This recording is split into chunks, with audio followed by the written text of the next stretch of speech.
Estamos viviendo en el tiempo del fin, predicho por el profeta Daniel. Estamos por enfrentar eventos que sucederían antes del regreso de Cristo. Es como un aviso del futuro y no es atractivo. Es el drama de nuestro mundo. El pecado, el sufrimiento, la muerte, la caída de las naciones, guerras, hambrunas, la difusión del evangelio, engaños, terremotos y otros. Estamos viviendo los peligros del tiempo del fin. Todo esto es según Cristo, principio de dolores. Pero tenemos la palabra profética más segura. Cristo dijo a su pueblo: yo estoy con vosotros todos los días hasta el fin del mundo. La iglesia es la familia de Dios en la tierra y debemos entender los tiempos en que vivimos. Como continuadores del pueblo de Dios, se nos invita a salir del mundo y a prepararnos para reunirnos para la verdadera adoración, para estar en comunión unos con otros, para recibir instrucciones de las profecías que hiciera que el lucero de la mañana, Cristo Jesús, resplandezca en nuestros corazones. Asimismo, servir a toda la humanidad y cumplir con la sagrada comisión de ir y hacer discípulos. Oro para que el Señor Jesús use estos medios como instrumentos en sus manos para que usted pueda sentir el hambre y sed por más de la verdad absoluta. Que el Señor les guarde.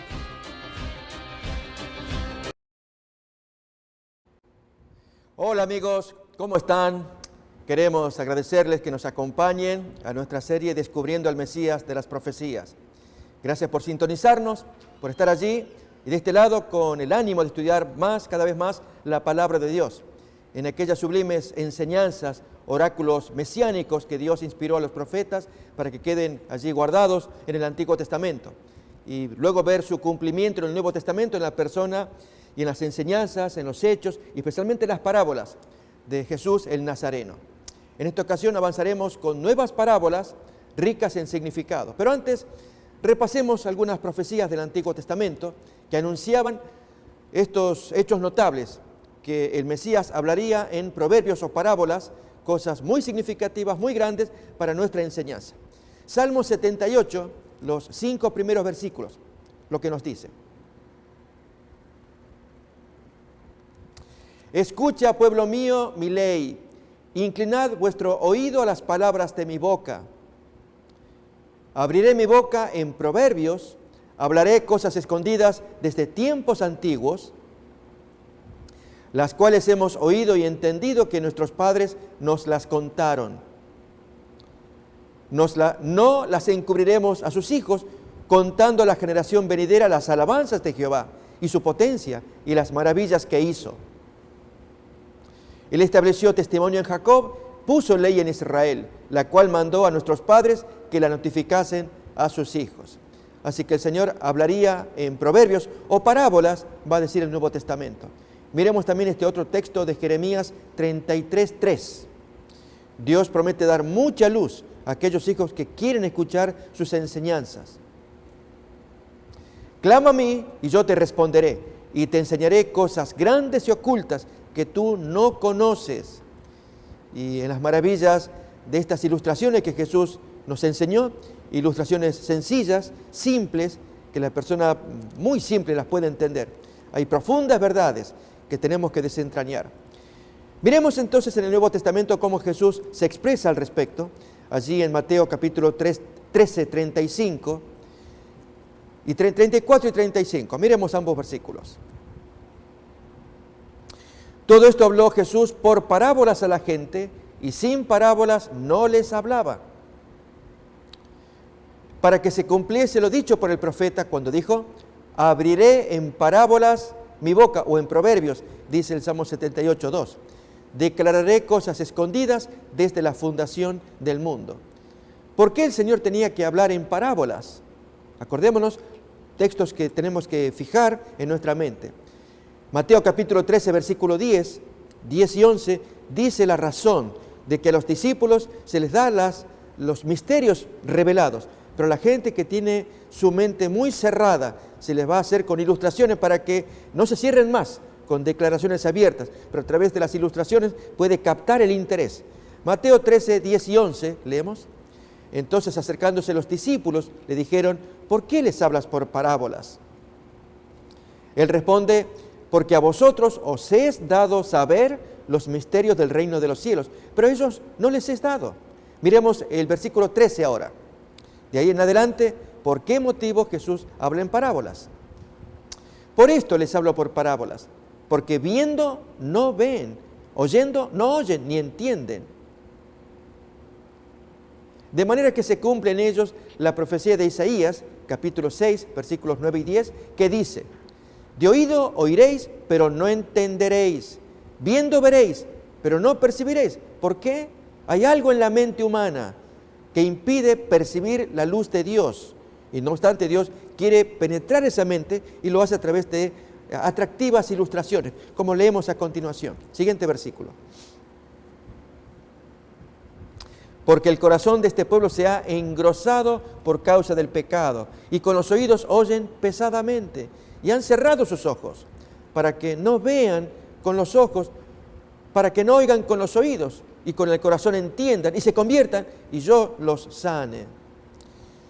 Qué triste es el caso de un pueblo que dice amar a Dios, creer en su palabra, y sin embargo con los hechos demuestran lo contrario.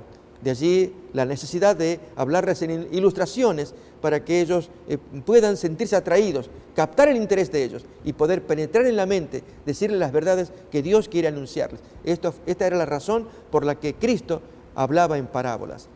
La que vamos a mirar ahora, la parábola de la red y la pesca, la miramos en Mateo capítulo 13, versículos 47 en adelante, parecida a la parábola del trigo y la cizaña. Tienen un sentido común, pero en este caso vamos a analizarla con más detalle. Mateo 13, 47. Asimismo, el reino de los cielos es semejante a una red que, echada en el mar, recoge de toda clase de peces. Y una vez llena, la sacan a la orilla y sentados recogen lo bueno en cestas y lo malo echan fuera. Así será el fin del siglo.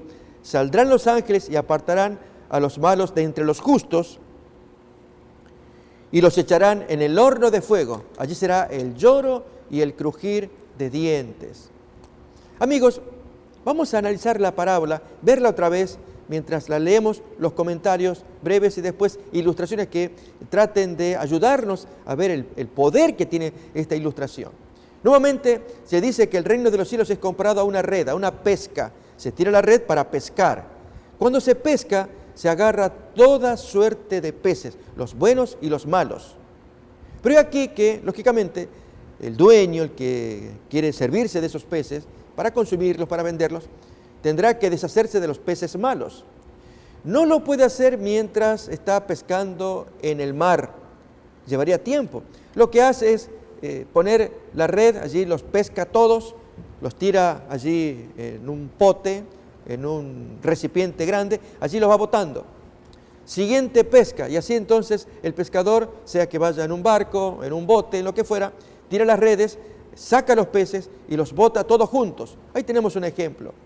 Aún en los días de Jesús, nada menos que el oficio de los amigos de Jesús era de pescadores, y Jesús les dijo que ahora serían pescadores de hombres, y por lo tanto Él les enseñaría las técnicas, cómo llegarse al corazón humano, qué tiene el corazón humano. Fijémonos para ver un ejemplo en San Juan capítulo 2, versículos 23 en adelante, la característica de un pescador de hombres, Jesús. Estando en Jerusalén en la fiesta de la Pascua, muchos creyeron en su nombre viendo las señales que Él hacía.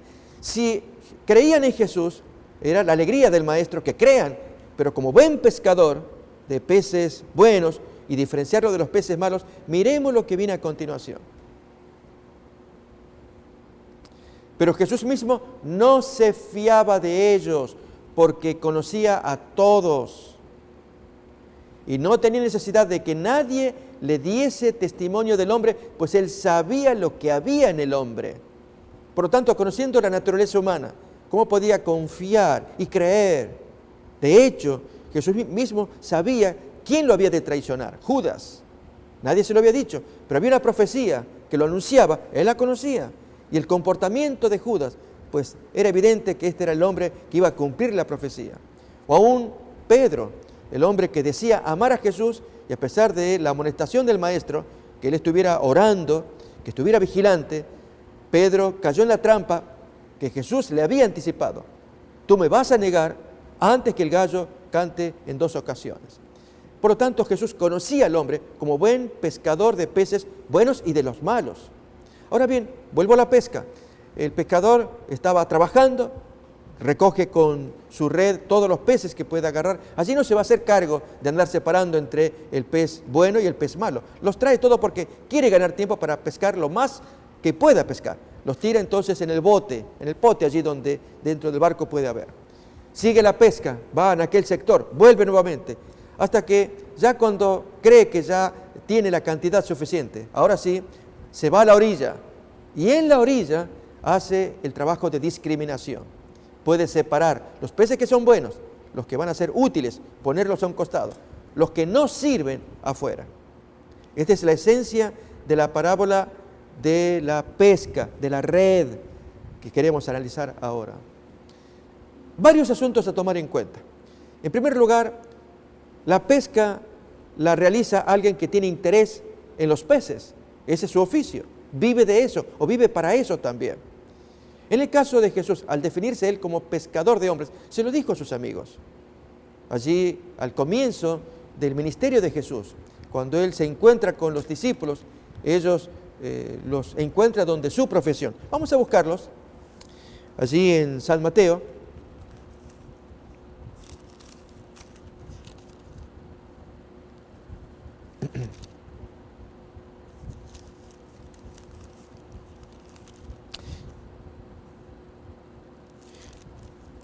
En el capítulo 10 vamos a ver cuando son elegidos los discípulos, cada cual con su oficio y profesión. Versículo 1, entonces llamando a sus 12 discípulos, les dio autoridad sobre los espíritus inmundos para que los echasen fuera y para sanar toda enfermedad y toda dolencia. Los nombres de los 12 apóstoles son estos. Primero Simón, llamado Pedro, Andrés su hermano, Jacobo hijo de Zebedeo y Juan su hermano. Estos 4 primeros hermanos, 2 y 2, fueron pescadores. Ellos tenían experiencia en la pesca, a diferencia de los otros, que tenían otros oficios. En el caso de estos 4, podían conocer bien la práctica de Jesús. Cuando Él les dijo, los haré pescadores de hombres ahora. Para pescar hombres, fue la razón de la venida de Jesús a la tierra, por lo menos una de las razones. Pescar a los hombres. La otra gran razón era vindicar el carácter de Dios y su ley. Probar ante el universo. Jesús ya lo había dicho en San Mateo 5:17. Yo no he venido para anular la ley. Vengo para darle cumplimiento con mis manos, con mis ojos, con mis pies, con mi boca, con todo mi cuerpo. Voy a cumplir lo que la ley exige. Lo tenemos ahí. No penséis que he venido para abrogar o anular la ley o los profetas. No vengo para anular, vengo para darle cumplimiento.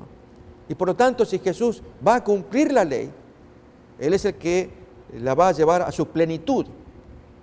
Los 10 mandamientos. Si el mandamiento quinto, honra a tu padre y a tu madre. El sexto, no matarás. El séptimo, no cometerás adulterio. Y sucesivamente. Jesús pone en práctica todos los mandamientos y pide que sus amigos, los que lo van a seguir, le imiten.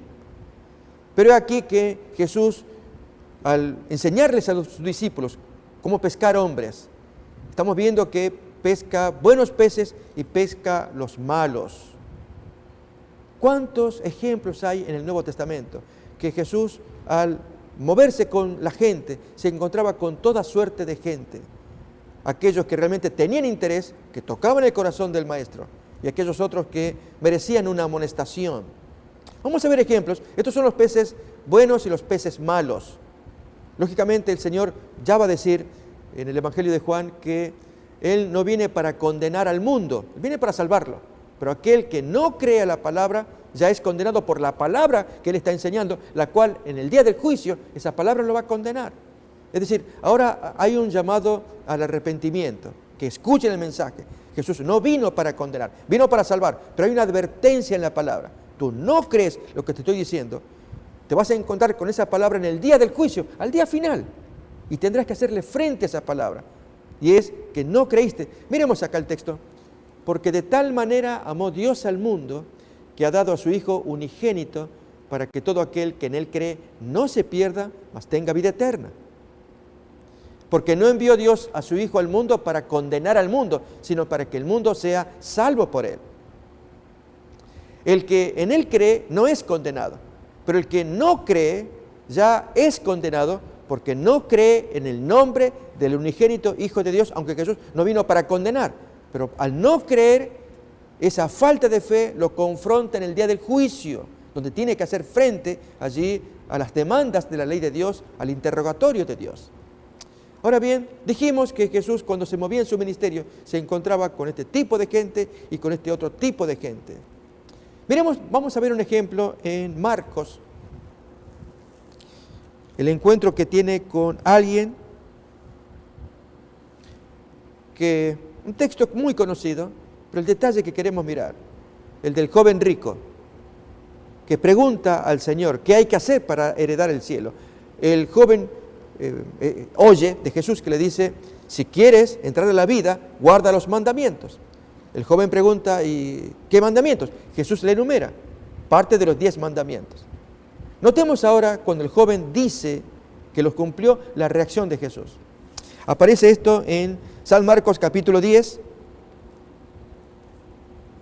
versículo 20. Él entonces, respondiendo el joven, le dice a Jesús, Maestro, todo esto lo he guardado desde mi juventud.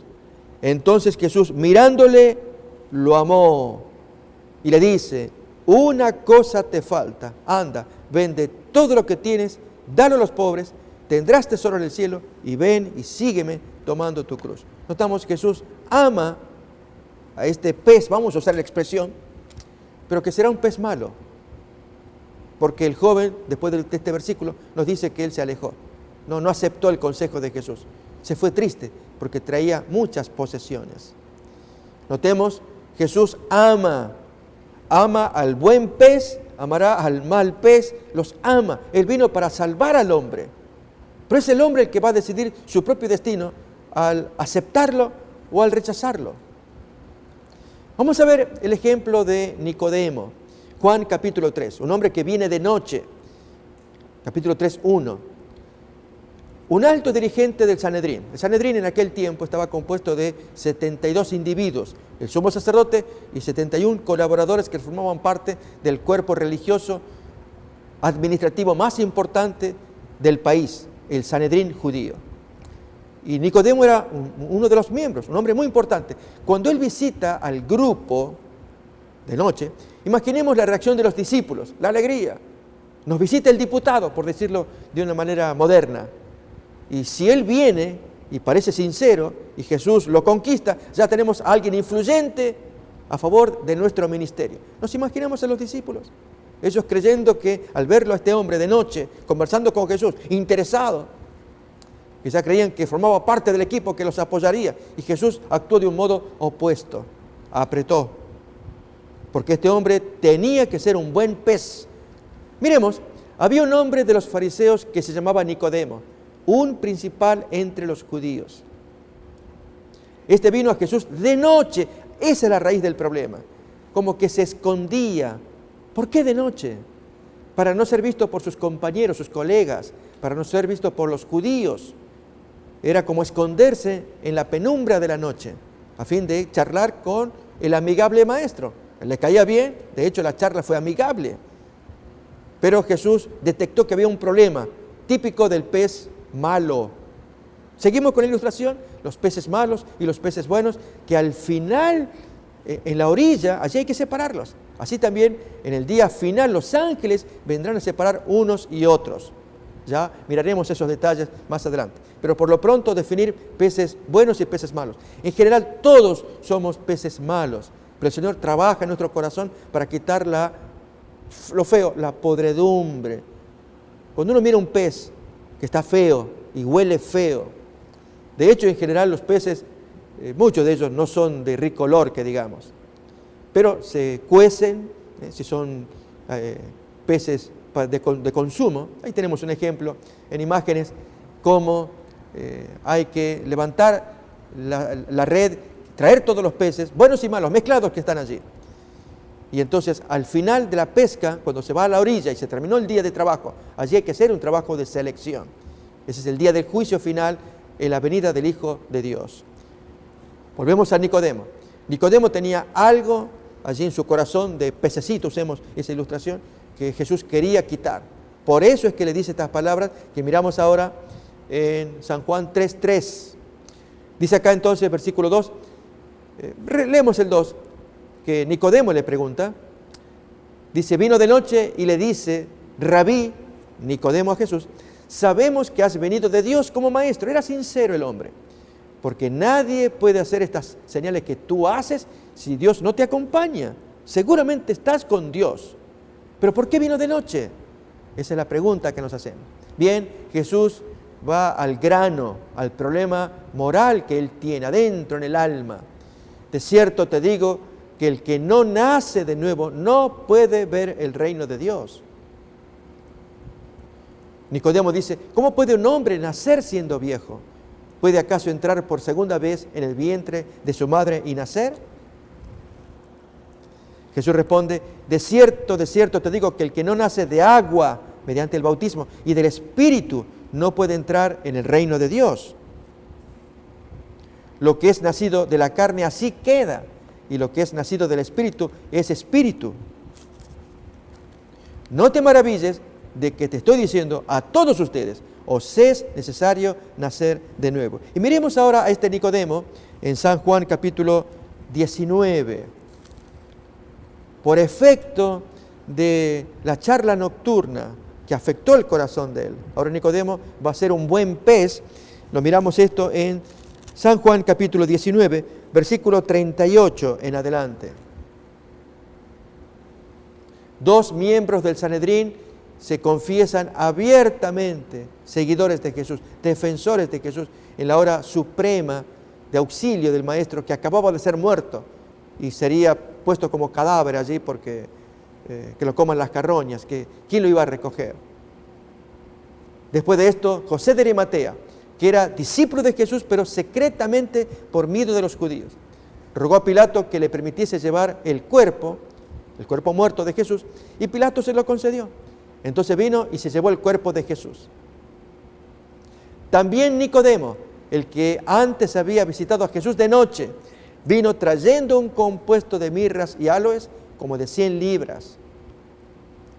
Tomaron pues el cuerpo de Jesús y lo envolvieron en lienzos con especias aromáticas, según es costumbre sepultar entre los judíos. Y en el lugar donde había sido crucificado había un huerto, y en el huerto un sepulcro nuevo, en el cual aún no había sido puesto ninguno.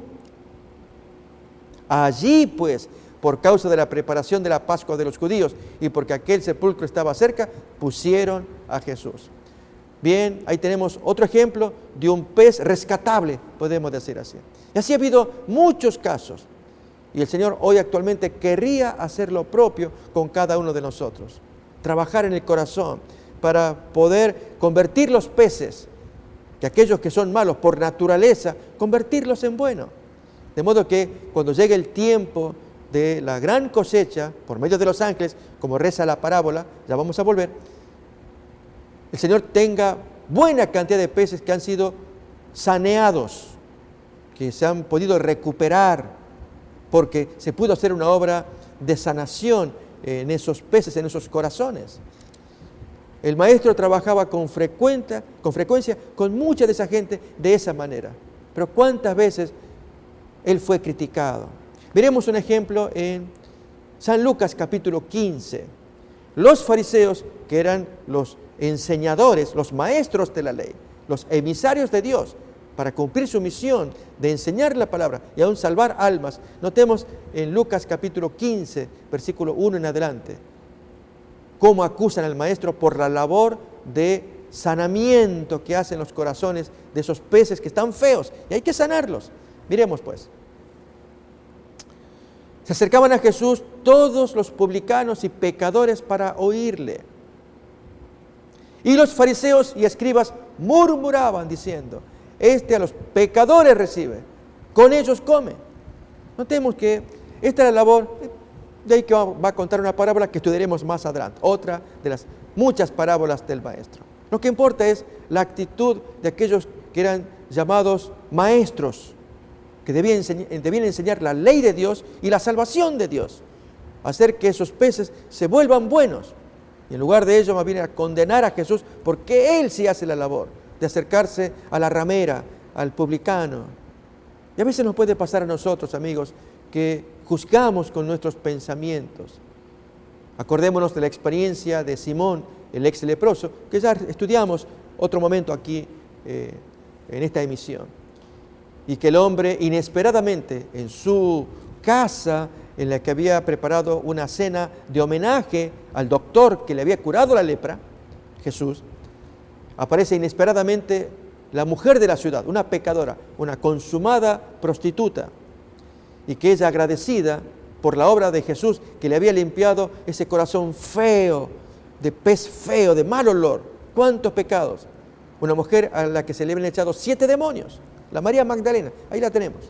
Bien, allí la mujer agradecida, llorando, con lágrimas, besaba los pies de Jesús. ¿Por qué lo hacía?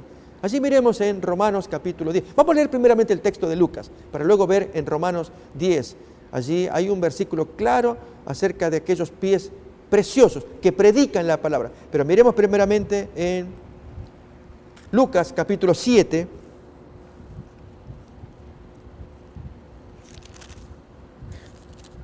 Desde el versículo 36 en adelante, el contexto de este pececito, vamos a hablar otra vez. Recordemos, esta es la labor de sanación que hay que hacer, porque cuando llega el día final, todos los peces son tirados allí a la orilla, y hay que hacer la labor, pero la labor final que hacen los ángeles, de separarlos, es ya labor consumada, no hay vuelta, pero mientras tanto podemos sanear el pez. Miremos pues. Uno de los fariseos rogó a Jesús que comiese con él, y habiendo entrado en casa del fariseo, se sentó a la mesa. Entonces una mujer de la ciudad, que era pecadora, al saber que Jesús estaba a la mesa en casa del fariseo, trajo un frasco de alabastro con perfume, y estando detrás de él, a sus pies, llorando, comenzó a regar con lágrimas sus pies y los enjugaba con sus cabellos, y besaba sus pies y los ungía con el perfume, agradecida. Ahora vamos a ver por qué tenía el agradecimiento para con los pies de Jesús. Pero antes miremos la reacción del fariseo, la crítica de un hombre entrenado en Biblia y que él debía ministrar para enseñar la ley de Dios a cuánta gente descaminada para que se vuelvan a Dios. Esa es la labor de un maestro de Biblia, enseñarles para que corrijan su camino, vuelvan a Dios. Pero este hombre, en lugar de gastar un buen pensamiento, tiene malos pensamientos, como leemos a continuación. Cuando vio esto el fariseo, que lo había convidado, dijo para sí: este, si fuera profeta, conocería quién y qué clase de mujer es la que lo toca, que es una pecadora. ¡Qué vergüenza! Este hombre que se precia de profeta, no se da cuenta que esta es una buscona. Para colmo, en mi casa me hace semejante escena delante de los vecinos aquí, que se quedan todos escandalizados mirando la escena. Y sin embargo Jesús cuenta una parábola tan preciosa, que ya la estudiamos en otro momento, pero muestra que Él conocía el corazón de ambos y que los perdona a ambos. Pero ahora vayamos a Romanos 10:15. Veremos ahí por qué la mujer llora a los pies de Jesús. Ella los acaricia, caen sus lágrimas, y ella, pensando en ese hombre que le daba esperanza y con los cabellos abundantes, los va secando. Miremos el texto. ¿Y cómo predicarán si no fueran enviados? Como está escrito: cuán hermosos son los pies de los que anuncian la paz, de los que anuncian buenas nuevas. Hermosos los pies. Hay veces que suelo hacer cierta broma al contar lo siguiente. Cuando hay famosos concursos de belleza, en abril del año 2009 hubo uno acá en Estados Unidos por Miss Estados Unidos. Se presentaban las bellas muchachas de cada estado de Estados Unidos, de los 50 estados. Y Miss California, Carrie Prejean, era la favorita, una muchacha esbelta, muy hermosa. Sin embargo, tenía que soportar las preguntas del jurado. Y allí uno de ellos de tendencia homosexual, hizo la pregunta: ¿qué opinaba acerca de la homosexualidad? Y la muchacha dio la respuesta que tenía en su corazón, quizás la más errónea políticamente hablando. ¿Por qué? Porque dijo lo que sentía en su corazón y lo dijo de una manera muy amable. Ella dijo: esta es la grandeza de nuestro país, la posibilidad y la libertad de que nos podamos expresar según lo que creemos. En mi casa tengo mi hermana, que ella es opuesta a mí, y ella defiende la práctica homosexual, o al menos la promueve allí donde ella se mueve en el ejército. Sin embargo, como hemos recibido de mi familia, de mis padres, que son cristianos, nuestra creencia cristiana, creo que yo estoy de acuerdo con la familia heterosexual. Bien, esa respuesta fue lapidaria, contundente contra ella. Fue un escándalo nacional porque nada menos que la representante de California, que se supone el estado más liberal quizás de Estados Unidos, defienda la familia heterosexual y no la familia homosexual. Y entonces perdió la corona. Fue una cosa muy triste, se hizo un impacto mediático, no obstante, ella no se arrepintió, aunque perdió la corona. La segunda favorita fue la que se llevó entonces, en ese tiempo, abril del año 2009, Carrie Prejean. Se llevó la corona, la otra muchacha que le seguía. Bien, traigo esto, una ilustración, porque cuando miramos a estas muchachas bellas en la pasarela como candidatas a Miss Estados Unidos, para luego postularse para Miss Universo, miremosla, están bellas ellas, caminando, mostrando allí sus bondades, pero miremos sus pies.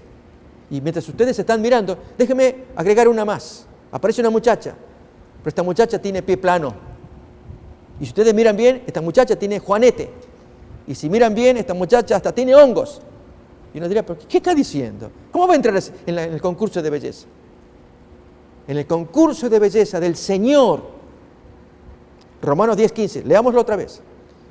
Allí, en lugar de mirar la belleza exterior, Dios mira otra cosa, que aunque tenga juanete, que tenga pie plano, mientras sea un pie misionero, que busque, que salve, que vaya a ver a la persona que está herida, que la traiga.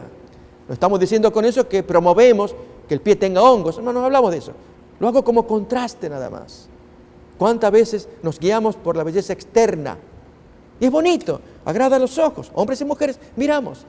Pero Dios mira más allá que eso, y mira los pies bellos que trabajan, que caminan, buscando al alma que necesita una palabra de esperanza, una palabra de perdón.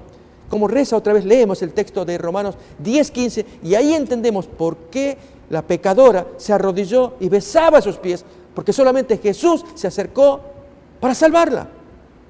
Este es un nuevo ejemplo de un pez podrido, pecadora. Y sin embargo el Señor trabajó, la limpió, para que de los peces malos pueda ser puesta entre los peces buenos. Leemos otra vez el texto de Romanos 10:15.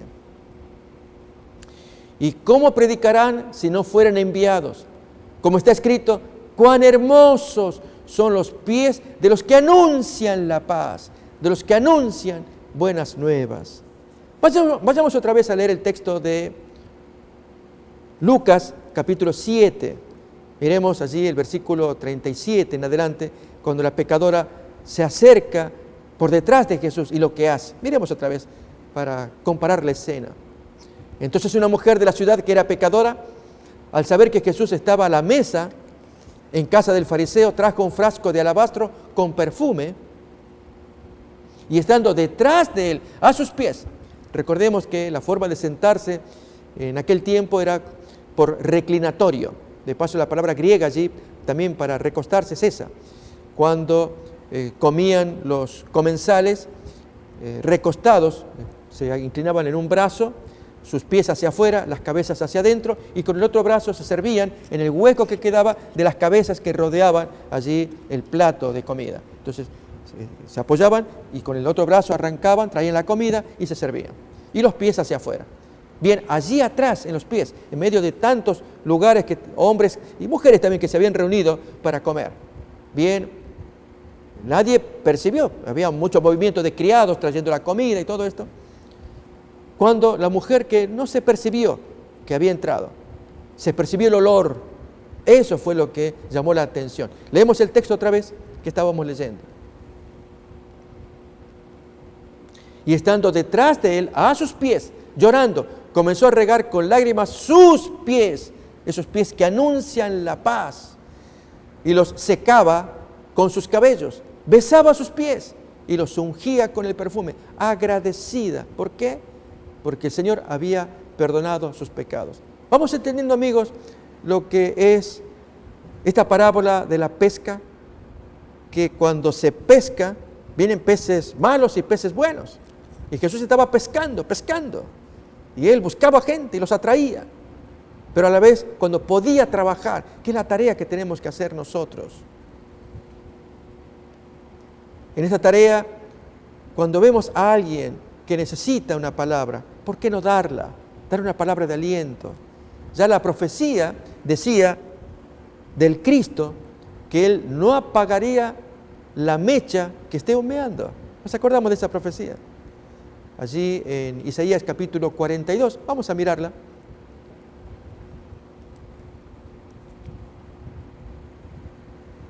He aquí mi siervo, yo lo sostendré, mi escogido en quien mi alma tiene contentamiento, he puesto sobre él mi espíritu, él traerá justicia a las naciones. No gritará, no alzará su voz, no la hará oír en las calles, no quebrará la caña cascada, y esta parte, no apagará el pábilo, que es la mecha de la vela, que humeare. Es decir, la mecha todavía larga humo. Y con un poquito de movimiento allí o un calor ya puede prenderse otra vez. Si expele humo es porque hay esperanza en esa mecha. Así el corazón humano.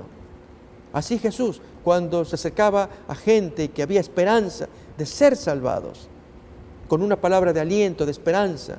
Así hizo el Maestro con la mujer samaritana también, Juan capítulo 4. ¿Cuántas historias de esperanza? Pensando en el caso de esta mujer, que se escondía al sacar agua a plena luz del mediodía. Vamos a ver esta historia. Otro ejemplo de un pez con mucho mal olor. Y sin embargo, Jesús trabaja por ese pez para limpiarle, de modo que cuando llegue el tiempo de la cosecha, de la discriminación de los peces, se puedan recoger los peces buenos. Y la samaritana formó parte de los buenos, aunque provenía de un grupo hediondo, como vamos a leer a continuación en San Juan, capítulo 4, versículo 6 en adelante. Leemos. Y estaba allí el pozo de Jacob. Entonces Jesús, cansado del camino, se sentó así junto al pozo. Era como la hora sexta del mediodía. Vino una mujer de Samaria a sacar agua y Jesús inicia el diálogo. Dame de beber. ¿Me puedes dar de beber? Pues sus discípulos habían ido a la ciudad a comprar de comer. La mujer samaritana le dice, ¿cómo tú, siendo judío, me pides a mí de beber, que soy mujer samaritana? Porque judíos y samaritanos no se tratan entre sí. Responde Jesús, palabras tan bonitas que se han citado con frecuencia aquí en esta emisión. Si conocieras el don de Dios, es decir, el regalo de Dios, y quién es el que te dice, dame agua, tú le pedirías y Él te daría agua viva. Jesús se ve a sí mismo como el gran regalo de Dios. La mujer le dice, Señor, no tienes con qué sacar esa agua viva y el pozo es hondo. ¿De dónde pues tienes el agua viva? Ella suponía que estaría en las napas más inferiores de ese pozo, de ese aljibe. ¿Acaso eres tú mayor que nuestro padre Jacob, que nos dio este pozo, del cual bebieron él, sus hijos, sus ganados? Respondió Jesús y le dice, cualquiera que bebiere de esta agua, volverá a tener sed. Mas el que bebiere del agua que yo le daré, no tendrá sed jamás, sino que el agua que yo le daré será en él una fuente o pozo, la palabra en griego es la misma, una fuente de agua que salta para vida eterna. Si notamos, amigos, aquí en este diálogo, Jesús abre fuego pidiendo un favor. El texto nos cuenta que tenía que pasar por Samaria y había un aljibe, y es la hora sexta judía, mediodía. A esa hora las mujeres no van a sacar agua, es pleno rayo del sol. ¿Por qué lo hacía esta mujer? Esta mujer escogía esa hora para no ser vista, para no ser criticada por las vecinas. ¿Por qué? Por la vida airada que Jesús luego le va a revelar. Una mujer muy pecadora. ¿Se imaginan ustedes que cuando las mujeres van a buscar agua y entonces aparece esta joven? Cuidado, ahí está la roba maridos, la loca del pueblo, cuidado. Es ofensivo. Entonces la mujer, para evitar las críticas de las vecinas, prefería andar sola. Quien conocía la historia personal o se interesara en los problemas de ella, por lo cual se enredaba en pecados. ¿Cuántos casos hay de mujeres también que se enredan y es fácil para aquellos juzgar y condenar? En lugar de, al menos si conocer, ¿por qué no hacer algo para ayudar y no hundir? Fijémonos cómo nos lo advierte el Proverbio, capítulo 30. Voy a invitar a que leamos.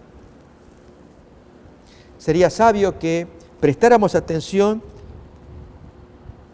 a la palabra del Señor, cuando allí en el Proverbio capítulo 30, versículo 18 en adelante, hay una advertencia acerca de ser cuidadosos de cómo tratamos a las otras personas, especialmente aquellas que creemos que no son dignas. 3 cosas me son ocultas y aún tampoco sé la cuarta: el rastro del águila en el aire, el rastro de la culebra sobre la peña, el rastro de la nave en medio del mar, el rastro del hombre en la doncella.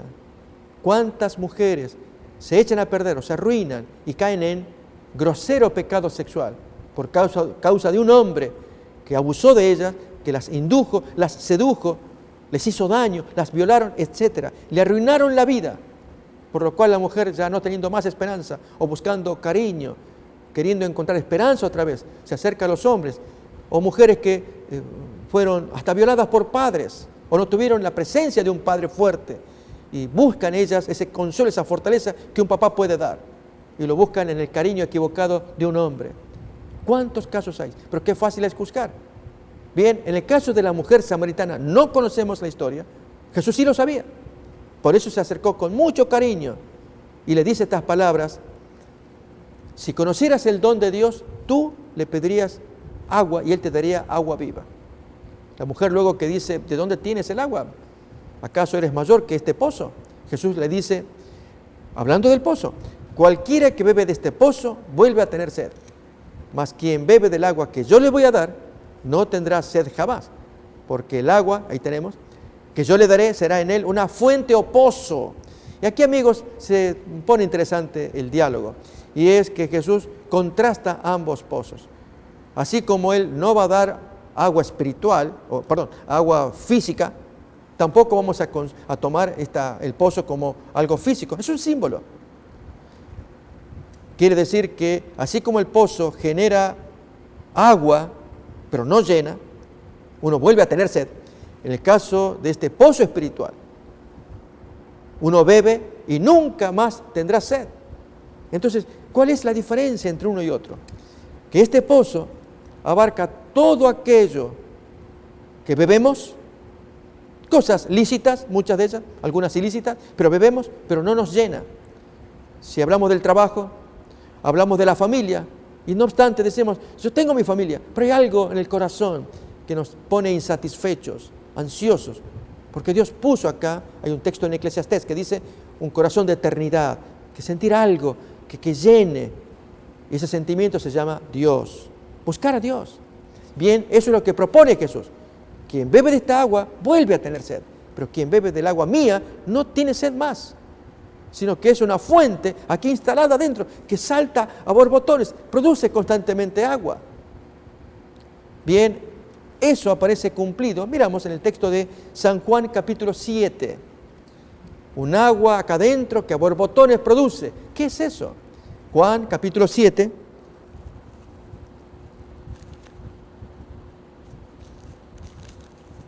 Versículo 37 en adelante.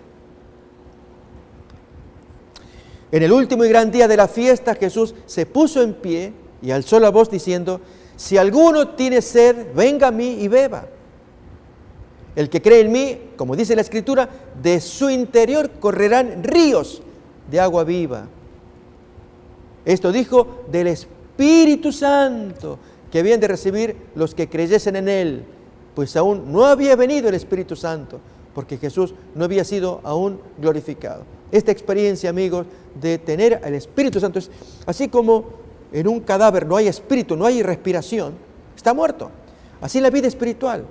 Cuando está el Espíritu Santo hay vida, energía, hay alegría, porque miramos a Dios, estamos en paz con Él. Y nos da fuerza para luchar contra la tentación, contra las pruebas, para no tener desánimo, tener entusiasmo, ver la vida bella, porque Dios está morando en el hombre, le da esperanza en la tierra y cuanto más en el más allá. Morar en el Espíritu. Bien, es lo que Jesús está diciendo a la samaritana.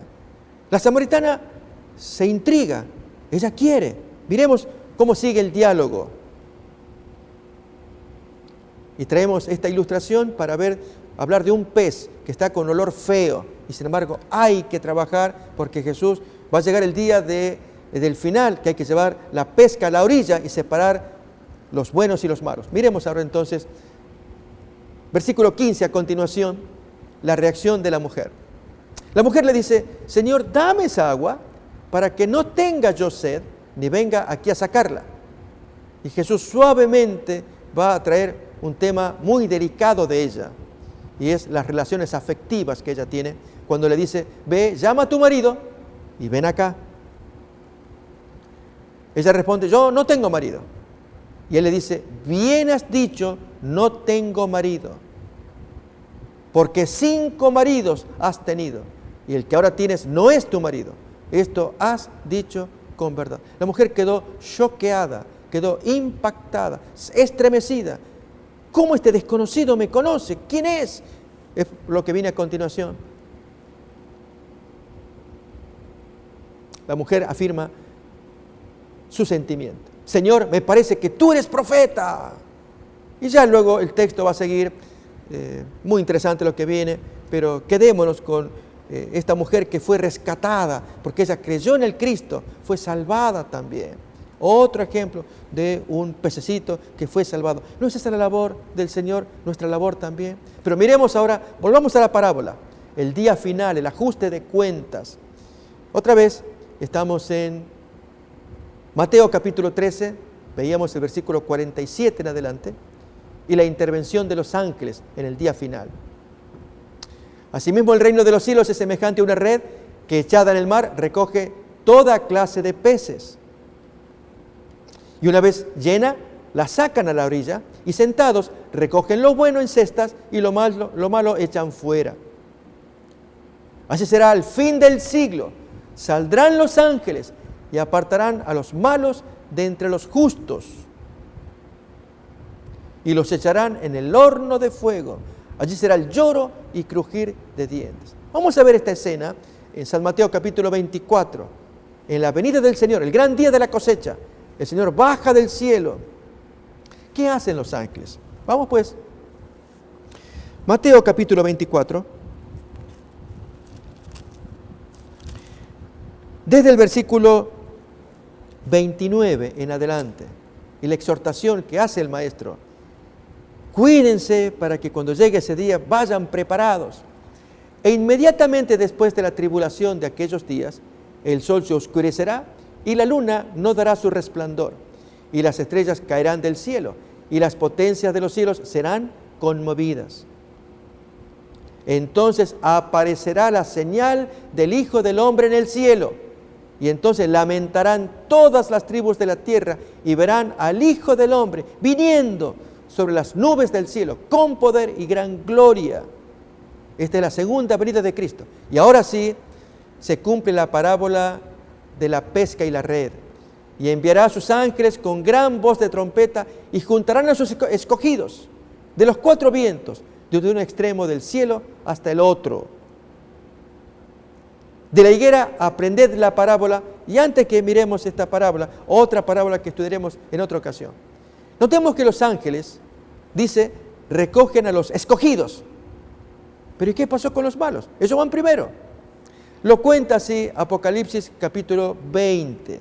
Miremos, en la misma escena, Jesús baja del cielo, capítulo 20, versículo 13, en el símbolo de un jinete con un caballo blanco. Y millones de jinetes con caballos blancos descienden del cielo. Es un símbolo porque allí va a decir que el jinete es el Hijo de Dios y viene en forma de guerra. Estamos leyendo Apocalipsis capítulo 19, versículo desde el 13 en adelante. Bien, estaba vestido de una ropa teñida en sangre y su nombre es el Verbo de Dios. Y los ejércitos celestiales, vestidos de lino finísimo, blanco y limpio, le seguían en caballos blancos. Todos están montando caballos blancos. De su boca, del gran jinete, sale una espada aguda para herir con ella a las naciones, y él las regirá con vara de hierro. Y él pisa el lagar del vino del furor y de la ira del Dios Todopoderoso. Y en su vestidura y en su muslo tiene escrito este nombre: Rey de Reyes, Señor de Señores. Y ahora sí, entonces, fijémonos, amigos, aparecen los ángeles, aquí en forma simbólica, que van a dar cuenta de los pecadores. Y vio un ángel que estaba en pie en el sol y clamó a gran voz, diciendo a todas las aves que vuelan en medio del cielo: venid y congregaos a la gran cena, agrego, destructora de Dios. Una cena en la que habrá tal matanza de pecadores en que las aves carroñeras podrán disfrutar de comer. Esa es la idea de esta ilustración que estamos leyendo a continuación. Otra nueva parábola, pero esta vez del libro de Apocalipsis. Miremosla entonces. Para que comáis carnes de reyes, carnes de capitanes, carnes de fuertes, carnes de caballos, de jinetes, carnes de todos, libres y esclavos, pequeños y grandes. Y vi a la bestia, otro símbolo también dado en Apocalipsis, a los reyes de la tierra y a sus ejércitos reunidos para guerrear. Este es el día del Armagedón, para guerrear contra el que montaba el caballo y contra su ejército. Y la bestia fue apresada, y con ella el falso profeta, que había hecho delante de ella las señales con las cuales había engañado a los que recibieron la marca de la bestia y habían adorado a su imagen. Estos dos fueron lanzados vivos dentro de un lago de fuego que arde con azufre. Y los demás fueron muertos con la espada que salía de la boca del que montaba el caballo, y todas las aves se saciaron de las carnes de ellos, de esos cadáveres. Bien, aquí estamos mirando entonces, allí son muertos los pecadores, para que se cumpla el símbolo que decía de la parábola, que al llevar los peces a la orilla se los separa. Los buenos van a la cesta, los malos son echados para ser quemados, ser destruidos. Aquí estamos viendo a los pecadores que son destruidos en ocasión de la venida de Jesús. Se usa el símbolo de las aves carroñeras que disfruten comiendo cadáveres. Pero mientras que los santos son recogidos, leíamos en Mateo 24, los ángeles recogen a sus escogidos para que moren con el Señor. Amigos, esta es la esperanza que tenemos como cristianos, que el Señor Jesús viene dentro de poco tiempo. No podemos poner fechas, no estamos autorizados. Jesús mismo dijo: nadie sabe ni el día ni la hora. Pero las señales Él las anunció, y creemos que por las cosas que ocurren cada vez nos convencemos más. Jesús está cerca, a las puertas, para recoger peces. Los malos, los podridos, quemarlos. Los buenos, llevarlos en cestas, reunirlos para la eternidad. Ahí entramos nosotros y somos llamados a ser peces buenos. El Señor puede transformar nuestro interior lleno de mal olor, de pez feo. Hemos dado ejemplos que Jesús puede hacerlo para transformarlo en un pez bueno. Y entonces ya salvado ese pez, porque tiene un nuevo corazón, puede obedecer a Dios, refleja el carácter de Cristo. Cuando viene Jesús en la segunda venida, lo recoge como pez bueno. Pero quien no se preparó es echado como pez malo. ¿Tomaríamos alguna decisión? Queremos invitarles, amigos, a que ustedes también oigan la palabra de Dios, abran sus corazones para que deseen ser pez bueno, que el Espíritu Santo obre en sus corazones como en el mío, que queramos tener cambios, tener nueva naturaleza, obedecer al Señor, para que Él triunfe en nosotros contra el mal y así nos lleve para la eternidad. Con estos deseos Queremos despedirnos, amigos, agradeciendo que nos sintonicen y esperando encontrarnos en la siguiente emisión. Hasta entonces, que tengan un buen descanso. Una comisión sagrada nos ha sido confiada. Por tanto, id y doctrinad a todos. Antes de ascender al cielo les dijo que debían ser los ejecutores del testamento por el cual Él legaba al mundo los tesoros de la vida eterna. La iglesia es la familia de Dios en la tierra y debemos entender los tiempos en que vivimos. Como continuadores del pueblo de Dios, se nos invita a salir del mundo y a prepararnos para reunirnos para la verdadera adoración. Soy yo guarda de mi hermano. Si pretendáis ser hijos de Dios, soy guarda de vuestros hermanos. El Señor tiene una iglesia por responsable de las almas de aquellos que podrían ser los medios de salvación. Somos peregrinos, rechazando los caminos de los impíos, viviendo conforme a las normas de Dios, consagrado a sus caminos y dando testimonio del Evangelio de Cristo para que otros puedan ser salvos. Si retenéis vuestra luz, alguien deberá ser dejado en las tinieblas a causa de vuestro descuido. Irá andando y llorando el que lleva la preciosa semilla, mas volverá a venir con regocijo, trayendo sus gavillas. Oro para que el Señor Jesús use estos medios como instrumentos en sus manos, para que usted pueda sentir hambre y sed por más de su verdad absoluta. Dios les cuide.